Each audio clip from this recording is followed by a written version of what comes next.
Hey, what's up, gurus? This is Justin Brock, and I wanted to set out this year to make a video every single day for YouTube, at least one a day, and that was just free, helpful content.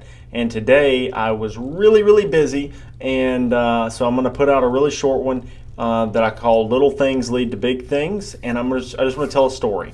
This story is about a little thing that led to a huge thing early in my career. So the little thing started like this. I was running down direct mail leads, like many of you know I started out doing, and I went to an old man's house that he was about 77, and his sister, his younger sister, had actually submitted the lead card for him. We went over and he had one of the old Mutual of Omaha plan ins that was guaranteed issue, and the premium had gone way up. It was very high, and he was actually deaf, in a wheelchair, had a lot of health issues, but I was able to help him get an AARP plan in for a lot less than what he was paying before. Probably at least $100 a month less. So it was helping him, and to be honest, those were some of my least favorite things to write, but it was a decent appointment, a small appointment, took a lot of time, but I would have considered it a little thing. But it evolved into something much larger. So this was around the time that AT&T was kicking off. This is the year before AT&T was kicking off all of these retirees from their group health plan that they had them set up, and kind of throwing them out to Aon Hewitt and giving them a reimbursement account. And they didn't know, really what was going on. They were starting to get letters alerting them to it. But this lady, once I helped her brother, she actually asked me to talk to her husband about this other situation. So I talked to the guy, and he had done a lot of research, and I did a lot of research into the concept, and we found out that, this is pretty early on, we found out that he could, I went through the Communication Workers of America's forums, and I was reading the forums and found out that they could use, an outside Medicare supplement source and dental, as long as they had one product through Aon, which a lot of you know, they had access to this health reimbursement account.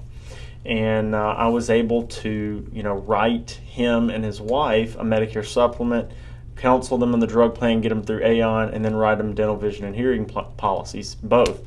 And really able to help them get their costs down, because Aon Hewitt was trying to charge a lot more for their Medicare supplement, which would have made it where their health reimbursement account did not go as far. So it was a good thing. And that's not really the big thing. That was a great thing. It's always good to get a referral. But the big thing was he started referring me to other people who were in the same situation. So I went over to another guy's house, wrote him and his wife. Then while I was at that guy's house, he had a friend come over to meet with me, wrote him and his wife. Then they had referred me to another friend, wrote him and his wife. Finally got to a guy who was the president of the Communication Workers of America Union for the Retirees.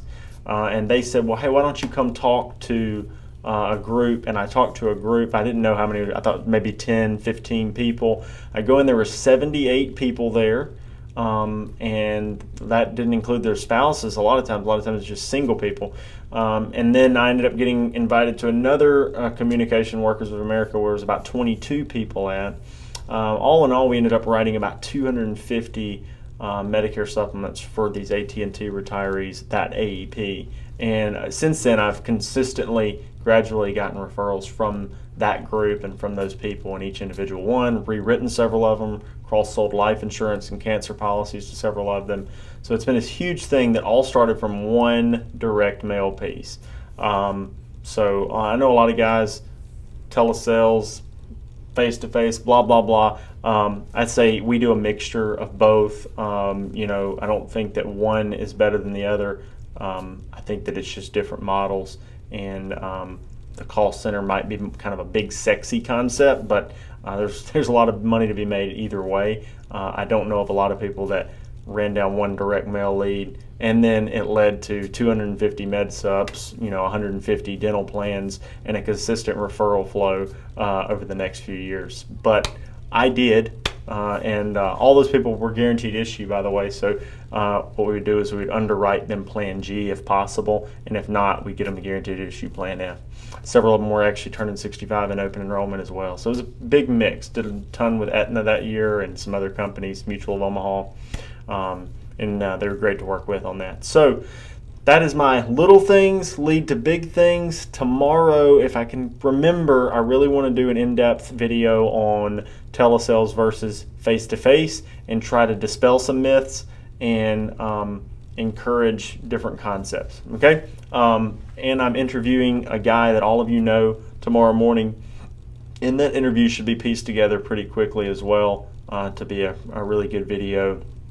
He'll probably have some insights on the telesales versus face-to-face as well. So I will see you guys later.